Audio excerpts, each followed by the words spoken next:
बिस्मिल्लाहिर्रहमानिर्रहीम। जी dear students, सबसे पहले तो एक मैसेज है आपको। जैसा कि आपको मालूम है कि हमारे मुल्क के हालात जो हैं कोरोना वायरस की वजह से बहुत ज़्यादा ख़राब है और आप लोगों ने घर पे रहना है, बाहर नहीं जाना, ठीक है। और आपके लिए ये ऑनलाइन लेक्चर्स का जो सिलसिला है ये शुरू किया गया है।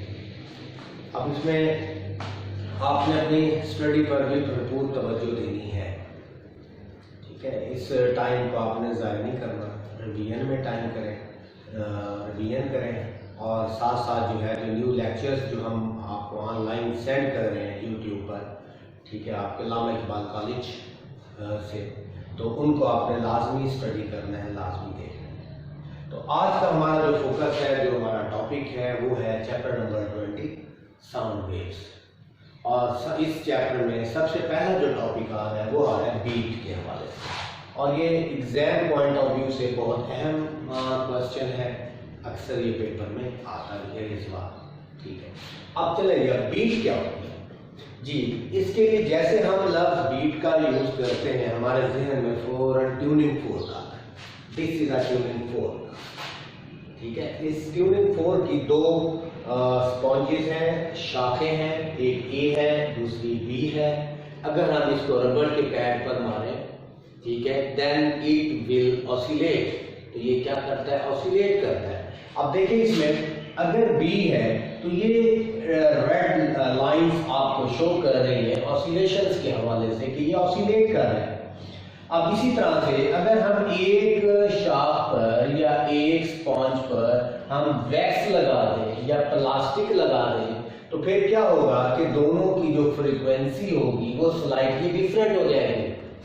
ए है, ए पर हमने वैक्स लगा दी और बी वैसे का वैसे है, तो लिहाजा जब दोनों को एक साथ बजाएंगे, दोनों को एक साथ साउंड करेंगे तो इसमें जो साउंड प्रोड्यूस होगी वो क्या होगा कि ए की जो जिस पर वैक्स लगाया हुआ है वो उसकी साउंड थोड़ी कम हो जाएगी, जिस पर वैक्स नहीं है उसकी साउंड थोड़ी सी हाई हो जाएगी, और इस तरह से there will create a difference in the frequency.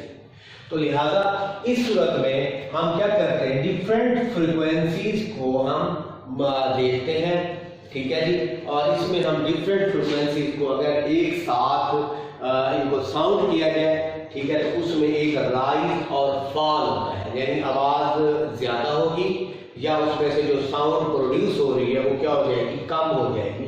तो लिहाजा इस तरह से rise and fall in the intensity of the sound हो जाती है, और इस तरह से हम इसको रेगुलर इंटरवल ऑफ टाइम के तहत हम इसको डिटेक्ट कर सकते हैं। इस फिनोमेना को हम बीट का नाम देते हैं जी।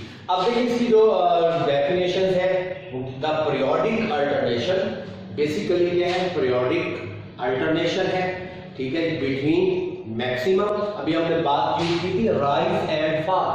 तो राइज मीन मैक्सिमम और फॉल मीन मिनिमम लाउडनेस और बीट्स, ठीक है। इसमें क्या है, the periodic alternation of sound between maximum and minimum loudness are called the beat. अब हम देखते हैं इसकी प्रोडक्शन, ये बीट को हम कैसे प्रोड्यूस करते हैं जी। बेसिकली जो इसका जो फिनोमेना होता है, beats are produced due to, हम पढ़ चुके हैं, interference. Beats are produced due to interference phenomena, इस वजह से होता है, ठीक है। बेसिकली ये इंटरफेरेंस का ही फिनोमेना है, ठीक है। और इंटरफेरेंस के फिनोमेना में हमने पढ़ा था इसकी दो टाइप्स होती हैं। पहली टाइप इसकी होती है कंस्ट्रक्टिव इंटरफेरेंस, दूसरी होती है जी डिस्ट्रक्टिव इंटरफेरेंस। कंस्ट्रक्टिव इंटरफेरेंस में एक वेव दूसरी वेव के साथ ऐड अप हो जाती है, ठीक है जी, जिसके नतीजे में जो नेट वेव हासिल होती है वो मैक्सिमम होती है। और डिस्ट्रक्टिव इंटरफेरेंस में करंट ट्रफ पे फॉर्म करता है, जिसके नतीजे में जो नेट वेव हासिल होती है वो जीरो एम्पलीट्यूड के साथ होती है, ठीक है जी। तो लिहाजा beats are the phenomena which are produced due to the interference, ठीक है। और इंटरफेरेंस में क्या, कंस्ट्रक्टिव इंटरफेरेंस ऑफ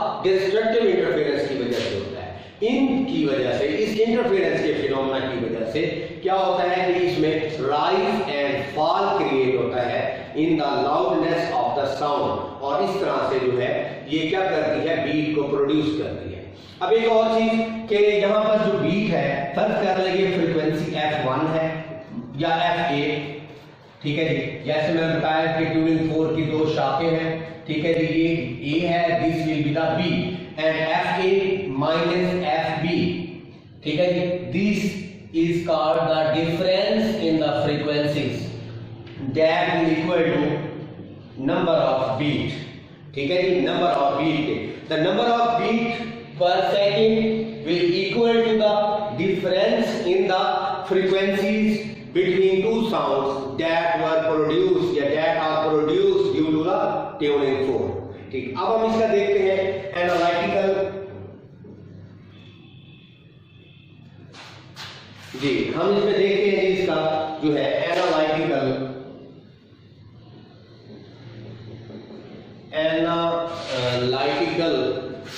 जो है ट्रीटमेंट।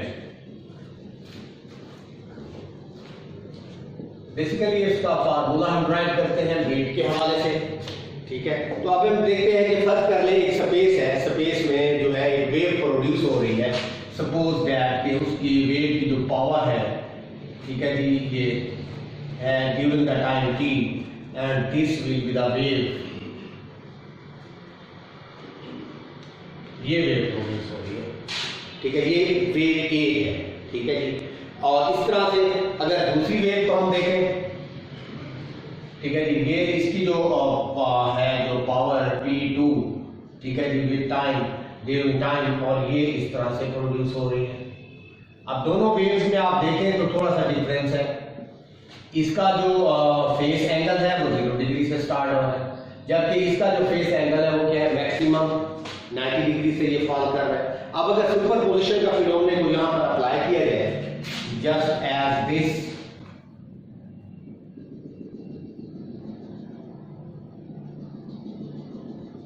ठीक है जी। अब दोनों वेव्स जो हैं वो आपस में अगर बैक वक्त अमल कर रही हो due to the superposition phenomena this,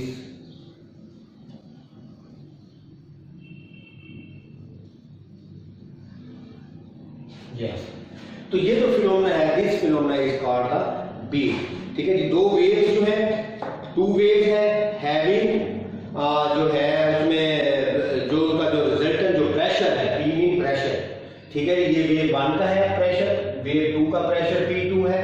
दोनों को जब सुपरपोजिशन के मुताबिक जब दोनों को कंबाइन किया गया तो इस तरह से जो प्रेशर है वो ट्रांसफर हो रहा है, ठीक है जी। तो हम इसी का हम जो है फार्मूला जो है वो हम ड्राइव करेंगे कि सबसे पहली बात कि एम्पलीट्यूड जो है जो वेव का वो वेरी नहीं करता, ठीक है जी, वो कांस्टेंट नहीं होता, सॉरी वो कांस्टेंट नहीं रहता कि एम्पलीट्यूड जो है वेव का वो वेरी करता है, this will not be constant, ठीक है जी। तो लिहाजा जब एम्पलीट्यूड में वेरिएशन आती है तो लिहाजा लाउडनेस ऑफ साउंड वेव्स में भी वेरिएशन प्रोड्यूस होती है।